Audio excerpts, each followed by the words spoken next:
How y'all doing? Cheap gun buy. Busted stock, 18 and 1/32 barrel. So it's legal. Double up buck.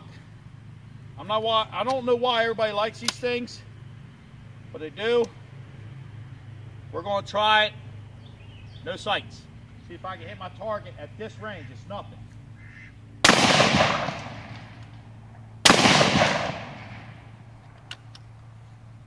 That would be 2 misses. I actually think I had it a little high. So now at that range, all you're going to do is scare the shit out of your target. Let's try aiming it. Here we go. Well, that was a little better. So, we got a little bit of glass there. Kicks like a mule, by the way.